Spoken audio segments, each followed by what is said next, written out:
Alright guys, Dominic here for Kit Guru, and today we are checking out the CyberPower Infinity U7 Plus, a gaming pre-built that comes with Intel's 270K plus CPU, an RTX 5070 Ti, and 32 gigs of DDR5 memory. What makes this interesting though is that it's priced at £2,099, the exact same as the last CyberPower system we reviewed, but that only came with an RTX 5070. So how exactly has CyberPower done it? Well, in today's video we're going to take a close look at this system and find out.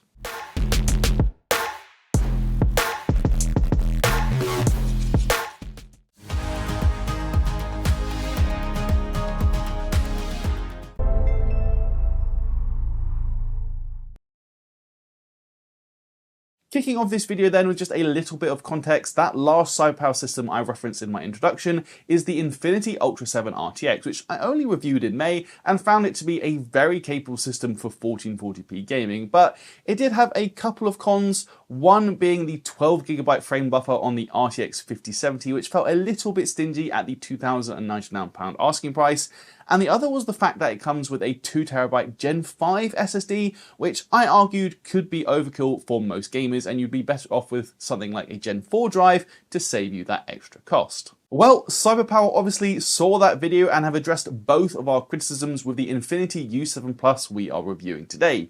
It's still priced at the exact same £2,099 asking price, but the GPU is now upped from a 5070 to a 5070 Ti, whereas the SSD is now a 2TB Gen 4 drive. It also marks the first time we've had proper hands-on with CyberPower's new MA01 case that we first saw at CES and were pretty impressed with. Obviously it has the curved glass design, though for most of the B-roll I have removed the side panel purely for reflections. It also looks the part, and I like the fact that there's 6 included RGB fans, 2 intaking from the side, 3 intaking in the basement PSU shroud area, and 1 exhausting out of the rear, while CyberPower has also fitted 3 more fans thanks to the all-in-one. The RGB on said fans is nice and bright, and you do get tactile control of the lighting from the knobs on the side, both in terms of colours and brightness. Getting into the core spec though, as we mentioned, it is using Intel's Core Ultra 270K Plus, which was actually also in the Ultra 7 RTX we reviewed previously, and Leo was pretty positive about it in his review from earlier this year. It's got 8 P cores and 16 E cores, and it is remarkably good value at under £300, so makes a solid foundation for this system. It's also cooled by CyberPower's own Elite ARGB 360mm all-in-one as well, with the 3 fans set to exhaust out of the roof, plus it does have a Swiss looking infinity mirror that also synchronizes with the fans via that control knob. Off to the right of that we find our memory, which is 2 16GB sticks of Corsair Vengeance RGB DDR5. 32GB of capacity is great as we would expect, but it is only DDR5 5600 CL40, so I would call that a corner cut. But equally, we all know what the RAM situation is like at the minute, so I say the main thing is getting that 32GB capacity, even if the speeds and latency aren't the best we've ever seen. Off to the left as well, we find the primary SSD slot, which is occupied by Corsair's MP600 LPX. This is a 2TB Gen 4 drive, which I am very happy about, though interestingly, according to Corsair, this drive was actually designed to be a sort of upgrade solution for PS5 consoles. Obviously, that's not how it's being used here, but it's still a Gen 4 drive, so we really can't complain given, the overall pricing and situation around storage right now. CyberPower also told us they did get it at a decent price, and it passed all of their tests, and certainly according to my testing as well, speeds are absolutely fine, so no complaints there. Just below that though, we find the GPU, which is MSI's 5070 Ti Ventus 3X OC. Now, I have actually reviewed this specific model and it's fine. It's definitely not the best or most premium SKU, but its cooling is good enough, and the main thing is getting a 5070 Ti at the price point, given it's a 16GB card, and I think that gives you a lot more peace of mind about playing games for years to come, and as we'll see later as well, it's also much more capable for 4K gaming. All of that hardware is connected to MSI's Pro Z890S Wi-Fi motherboard. This isn't one we've looked at before, but again, it's been solid in my testing, plus XMP is enabled out of the gate. The BIOS isn't particularly recent though, but again, I didn't have any issues as a direct result of that. Round the back though, we find the PSU, which is the Cooler Master Elite 850 watt, an 80 plus gold unit that we actually saw in the Ultra 7 RTX review as well. Again, we've had no issues with it, and it's got plenty of power to handle the configuration in this system, so we've got no real complaints. The last thing to say as well is just a big well played to CyberPower on the overall build and cable management. It's nice and clean and tidy. I certainly could not have done better myself, and certainly around the front nothing looks out of place, so it is a job well done as far as I'm concerned.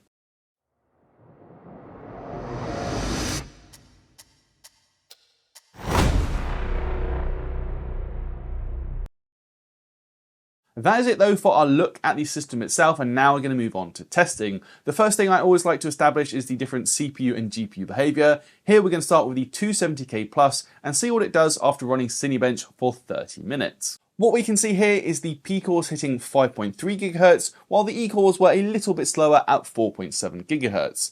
As we saw in our previous review though, there is some fluctuation as package power isn't locked to a specific figure. It bounces from about as low as 210 watts up to around 240 watts and anywhere between.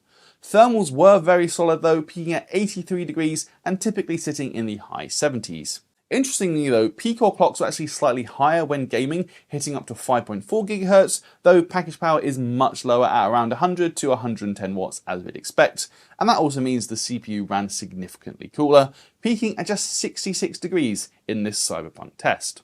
The GPU meanwhile also ran as expected. It hit around 2700 MHz clock speed with GPU temps below 70 degrees, while the memory hit a 74C maximum.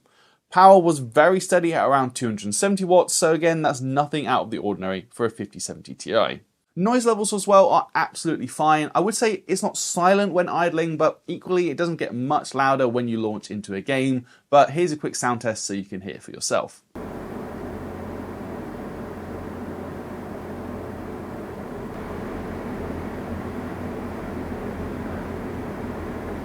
Our thermal imaging camera doesn't show any areas of concern either. The GPU is reporting the hottest temperatures as we'd expect, but there's nothing at all out of the ordinary. There's no other hotspots around the motherboard or VRMs, while the exterior of the SSD is sitting in the low 60s. I also ran a couple of quick CPU and system benchmarks when it comes to the 270K Plus, just so we know everything's kind of in the right ballpark. And interestingly, we can actually see it is a touch behind the same CPU used in the Infinity U7 RTX, but only margin of error stuff, and that could well be explained by the difference in overall memory bandwidth too. So overall, I'd say performance is about as we'd expect. When it comes to gaming performance though, we already talked a lot about the U7 RTX having the same price but coming with the 5070 instead of the 5070 Ti that we see here in the U7 Plus.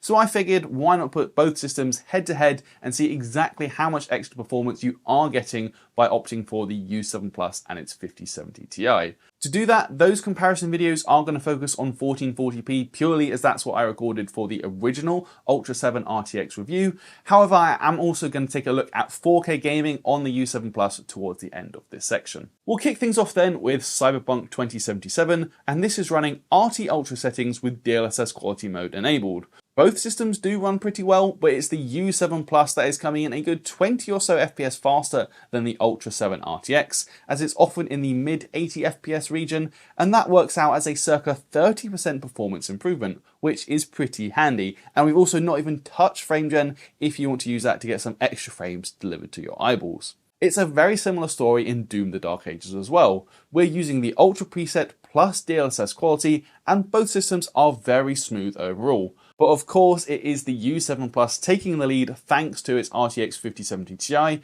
with performance some 20 to 25 FPS better off, depending on the exact area in the benchmark. And again, that puts us in the 30% improvement territory, which is not bad at all for the same money. Those margins end up looking very similar in Horizon Forbidden West, where we end up going from say 105 to 110 FPS with the Ultra 7 RTX to more like 125 to 130 FPS with the U7 Plus, and this time we're using the very high preset and DLSS quality.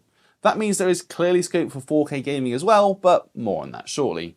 Kingdom Come Deliverance 2 also shows very similar frame rates, with the U7 Plus right around the 130 FPS mark using the Ultra preset with DLSS quality, although that does drop slightly later in the benchmark. Still, it is a very consistent gain thanks to the 5070 Ti over the 5070, giving you roughly 20% better performance in this title. I also tried Marvel Rivals using the low preset alongside DLSS quality, and this was interesting because you can see the 5070 Ti wasn't always fully utilised in the U7 Plus.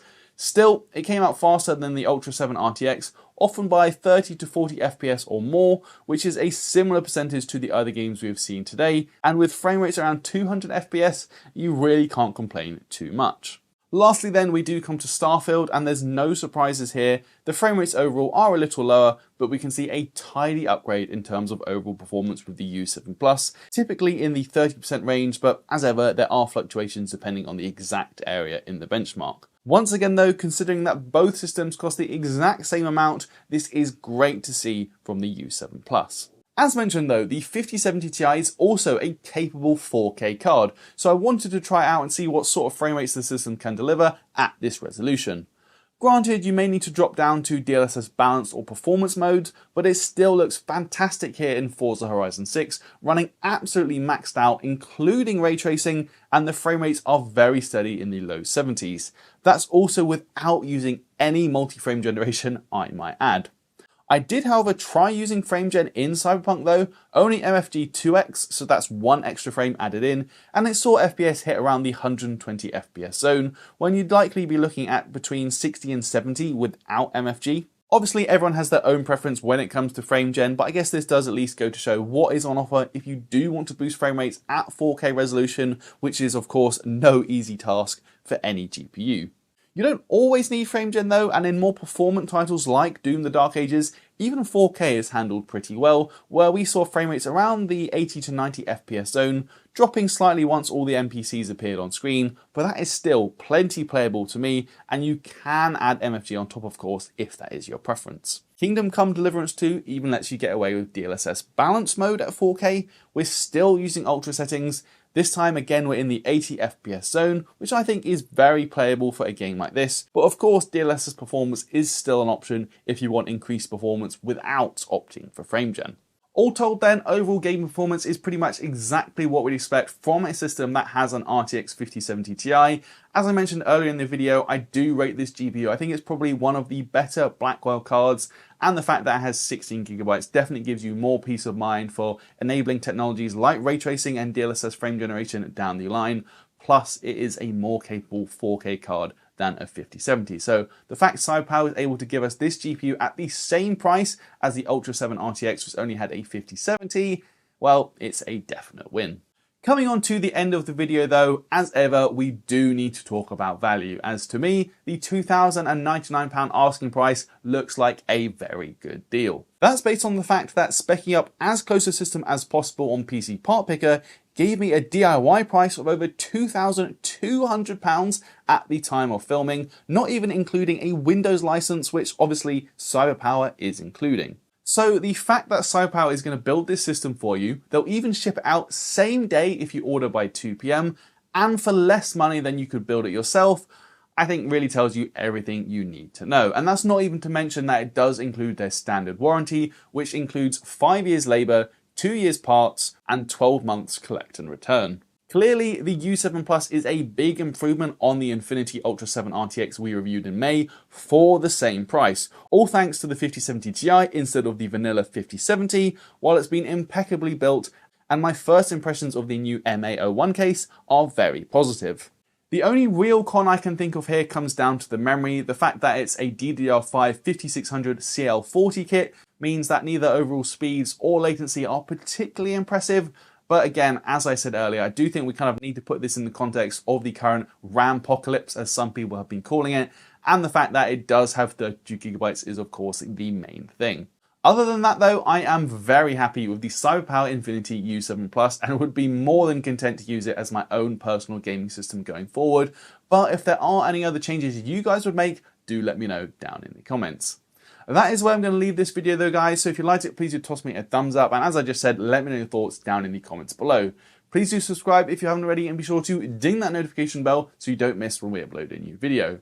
Please do carry on the conversation with us in our Discord server, which you'll find linked in the description, and while there you'll also find links to both our merch store and our Patreon if you want to help us out that way. That's it for this one though guys, I'm Dominic the Kit Guru, and I'll see you in the next video.